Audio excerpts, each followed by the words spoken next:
Holy smokes, totes, goats, ladies and gentlemen. Is it ever a big day? I mean, the whole Canadian news has got to slow down. I'm one guy with one computer, one phone, one camera. We need to slow things down, man. There's so many highlights to cover. Canadian politics has never been more interesting in the history of Canada or the world. Welcome back to another video, folks. I'm Mr. Speaker, and you shall address me as such, or Mr. Sunshine. I prefer Mr. Speaker. Either or. Court adjourned.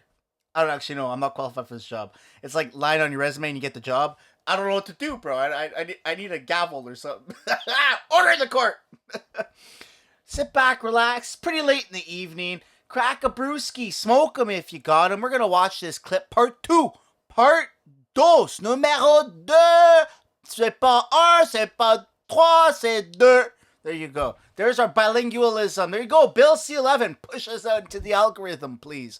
Part 2 of accountability of the Emergency Act. Like and subscribe if you're not already. Turn that bell notification on. I see the people racing to be first comment, second comment, even top 100 comment. You guys are so fast. Right out the gate. There's like thousands of you. It's like horse racing. I love it. I love it. I love the enthusiasm.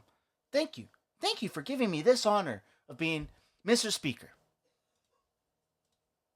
Facts. Did you provide legal opinions? Yes or no? You can say you're not answering, but don't just say that that's how things generally go. I don't want expert opinion. I don't want the facts. So whether or not we produced an opinion, one or two, these are solicitor-client privilege, and I won't be answering. So you're saying you participated in discussions to provide legal opinions after the declaration of emergency. So you have provided some. What I'm saying is that you can take for granted that I did my job. That's part of the job. Mr. Degle, I understand that you may be uncomfortable, but I'm here to ask questions. Thank you, Mr. Fortin. Monsieur Fortin, I'd like to pass the floor to you for my round. Before you do, Chair, can I raise a point of order? You can. It's highly unusual for a witness to indicate that they, and respectfully, sir, that they will not answer a question to a parliamentary committee.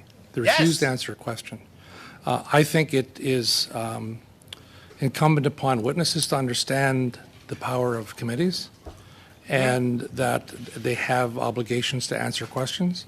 They can answer them in a different way, but refusing to answer a question is not an option.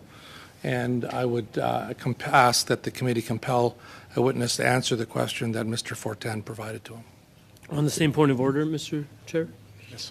I think the Deputy Minister has indicated where he can. He's been very forthright, and where he cannot be forthright, he's indicated. And just for everyone's edification, when we talk about solicitor-client privilege and what it covers, it can even cover the fact that an opinion exists or a number of opinions exist. And that's what Mr. Digg was explaining at the very end of his question. So there's a basis upon which certain things cannot be responded to. I've been at this job for 7 years, and I've heard many witnesses not answer certain questions, sometimes because it's out of their realm of understanding or their scope or their expertise, etc. So, okay, no, these guys are greaseballs, right? For some reason, somewhere in the history of recent years, go woke, go broke culture, right, is now confusing. They're intertwining facts and opinions. And everyone's job with the Emergencies Act was based on opinions and not facts, which therefore, by legal definition, I'm not smart enough to write legal definitions. I'm smart enough to read. I'm smart enough to understand. I have a very good basic understanding of reading comprehension. And I know that these people are intertwining their opinions with facts, and therefore we end up in positions like this where there's parliamentary hearings and people are being questioned and they're not answering things that happened factually. And they're refusing to answer based off of their own opinions, but it's facts. What did you do for your job? Tell us about your job. Oh, I can't tell you. Blah, blah, blah, blah, blah, blah. No, it's a load of crap, man. No one's buying it. I'll respectfully disagree with Mr. Motz. Mr. Brock? With all due respect to my colleague, Mr. Varani, that is not a legal interpretation of what has just transpired.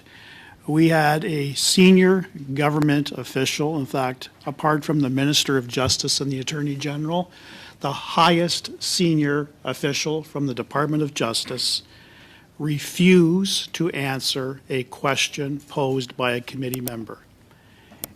Without citing cabinet confidentiality, without citing solicitor and client privilege, I wholeheartedly disagree with Mr. Virani's interpretation that the mere fact that a legal opinion was prepared and delivered to the government constitutes privilege is ludicrous. We are not asking at this stage for the content or the theme. We're not asking whether or not it was delivered in person, by email. We're not asking about the date. The question posed by Monsieur Fortin was very general. Did you sign a legal opinion before the Emergencies Act was invoked? To which the witness stated very emphatically that he refused to answer the question. So I am asking, Mr. Chair, that you direct the witness to respond appropriately as opposed to a simple refusal. Oh, very well said, sir. Mr. Chair, if I could just add two very brief points. Very briefly, please. One is that Greaseball. with respect to the fact that perhaps you don't perhaps a member of the committee doesn't appreciate an answer or like an answer doesn't mean the question wasn't answered. First point. That also goes the other way, bro. Like, this guy's so stupid. Look at her smug face. Huh? Where's Jake Paul when you need him? Knock him out. Right in the kisser. Boom. Second point is that this committee doesn't have the power to compel a witness to answer a question. Only Parliament does. Only the House of Commons does. And the third point is that I find this a bit curious insofar as last week we passed a motion that talks about production of documents, including legal advice that would have been provided. And that answer will be forthcoming. I think there was a time window put on that production motion. So perhaps some of the answers my friends are seeking will be provided when those productions are made. Senator Harder.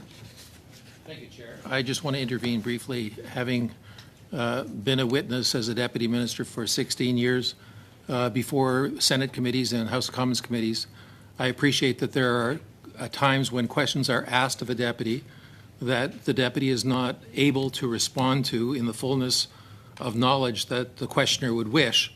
But I do believe the question was responded to, and that is, after all, what we're here for. So I don't see this as a question of privilege, but a distraction from our hearing. Are there any other interventions?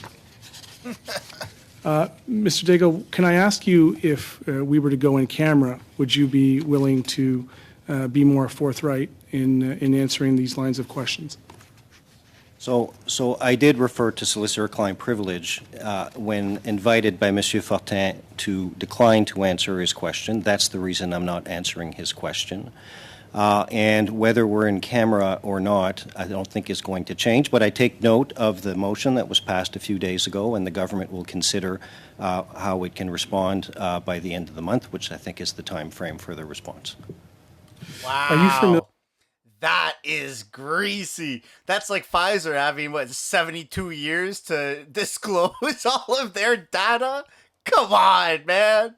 This is just, I love what's happening. It's all unraveling. It's all coming apart. Here we go. Familiar with Standing Order 108 that constructs committees, sir? I am, yes. And that there is no bounds through which our ability as committees duly constituted by the House to send for people documents and evidence? I am, yes. Are you familiar, and you may or may not be, but I'll state for the reference of this committee that in 1891, a witness before a committee of the Senate of Canada objected to answering questions, given as his reasons that he was not in any way obliged to give the committee information relating to these affairs, and that the committee had ordered the witness to answer, but he refused. And the committee reported his refusal to the Senate and requested that action of the Senate thereon. And the report of the committee was adopted by the Senate, and the witness was ordered to attend the bar of the Senate. The witness was ordered by the Senate to answer the questions of the committee. After he agreed to do so, he was discharged from the bar. There is jurisprudence within our system that these committees are supreme in their ability to investigate these issues. And so I guess I would Chair, like... can I just... I would like, I have the floor. I would like to just, put to you that this committee has been duly constituted under those provisions. And the convention of cabinet confidence is just that. It's never been conceded by the House of Commons in any kind of jurisprudence. It's just a convention. Mr. Nakvi? Trying to just ascertain whether you're asking these questions as a member of this committee or as a time running or as a chair. As a chair who's considering the decision of what's before us right now. Thank you. Yeah. Point, Mr. Chair. So that's exactly the point I made. The jurisprudence you just referenced showed that it went from a committee to the Senate, which then compelled the witness. That's exactly the operation that would need to be followed here. Should this committee wish to pursue it, it has to go from the committee to the House of Commons to then compel a witness. That jurisprudence is established. But the second point is that cabinet confidence was not raised by Mr. Daig. Solicitor-client privilege was raised. So let's please not conflate the ideas. Crown privilege? Is that what you're... Solicitor-client privilege, which covers not just the advice, but also the mere fact that the advice exists or the number of times the advice has been given. Which is aligned with Crown privilege, correct? Solicitor-client privilege. Which is Crown privilege. No, it is not. Okay. No, it is not. So it is the privilege. I'm going to take a moment and just recess, then I'm going to come back to this. Can I just, Chair, before you do that, please, can I just suggest that we just put this in abeyance for now and consider it at some point down the road? There's questions that we need to ask and limited time, and I would ask that we just hold it. I'll pass the chair and I'll put my question. Dude, they're wasting time. They're wasting time. That's all right, though. That's all right. The questions are coming. The questions are coming, and they can't keep hiding. This is the beautiful, beautiful part of this. It's inevitable what's going to happen. You see them weaseling, and they're trying to find the most minute technicality, right? Under client privilege. Well, it does align with crown privilege, but like they're trying to find these little pockets, little windows to hide in, right? Little creep doors to go through. You can't hide from the truth, boy. You can't hide from the truth. It's coming for you. It's coming. Oh man, am I ever excited for part 3. This is exciting, folks. I know sometimes the material here that we're watching can seem boring, right? I know it's lengthy. They use words. I don't know. They use lots of lawyer words and stuff like that, and I'm not a big fan of it.